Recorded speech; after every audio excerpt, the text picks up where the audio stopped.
Magandang buhay po mga ka-OFW sa iba't ibang parte ng mundo. Sa likod ko ngayon makikita nyo ang investment ng ating kapwa OFW. Year 2000 sila.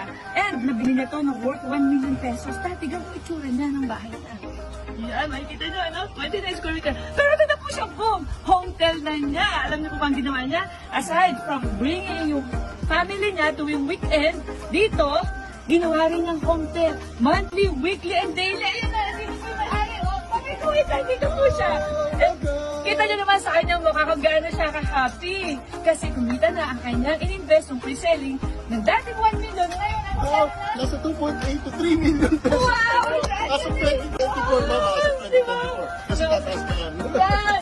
So, you still have the chance kasi po, meron ulit tayong pre-selling. So, you need to grab this opportunity na mangyari rin sa inyo ang nangyari sa kanyang bahay na ngayon ay hotel.